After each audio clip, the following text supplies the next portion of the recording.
ए दिल आज़मा नहीं, अब मिर्हा की किस्मत चमकने लगी है क्योंकि अनाइज़ा से मिर्हा की सारी डिमांड्स वो बर्दाश्त नहीं हो पा रही थी। मिर्हा ने जिस तरह से अपने अब्बू से कहा कि मुझे घर और साथ में गाड़ी चाहिए शादी के जहेज़ में, ये ख्वाहिश मिर्हा का बाप फ़िरोज़ पूरी करेगा अपनी बेटी की।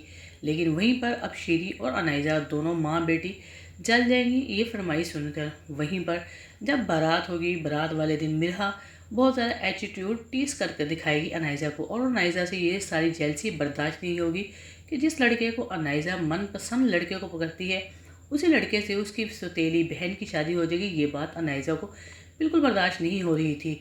जैसे ही शादी आएगी, मिर्हा और अनाइज़ा नीचे आएंगी शादी के हाल में, और वहीं पर अब अनाइज़ा जब देखेगी शादी को तो उससे ये तकलीफ़ और जेलसी बिल्कुल बर्दाश्त नहीं होगी। इसी वजह से अनाइज़ा वहाँ पर शादी को बुलाएगी और शादी को समझाने की कोशिश करेगा अनाइज़ा को, इस तरह से ना करो, आज शादी का दिन है, तुम इस तरह से शादी के दिन यहाँ से भाग नहीं सकती। मगर अनाइज़ा अब शादी की एक नहीं सुनेगी, फौरी से एक लेटर लिखेगी जिसमें वो कबूल करेगी कि उस रात जो लड़का शारिक आया था मिलने के लिए वो मिर्हा से नहीं मुझसे मिलने के लिए आया था। मैं डैड उसको पसंद करती हूँ, इसलिए मैं शादी शारिक से ही करूँगी।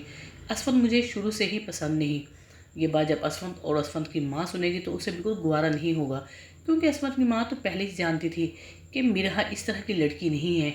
मगर वो सिर्फ बहरोज़ अपने देवर की वजह से खामोश थी वहीं पे। अब अनाइज़ा शारिक के साथ भाग जाएगी और असफंद से ये बर्दाश्त नहीं होगा। मौके की मुनासबत से बहरोज़ यही बेहतर समझेगा कि ख़ानदान सारा इकट्ठा हुआ है और क्या सोचेगा कि बेटियों की रुखसती भी न कर सका। इसलिए असफंद के आगे हाथ जोड़ कर कहेगा कि बेटा मेरी इज़्ज़त रख लो, मिर्हा से शादी तुम कर लो। अब असफंद और मिर्हा की शादी हो जाएगी, मिर्हा को अपना मनपसंद लड़का मिल जाएगा।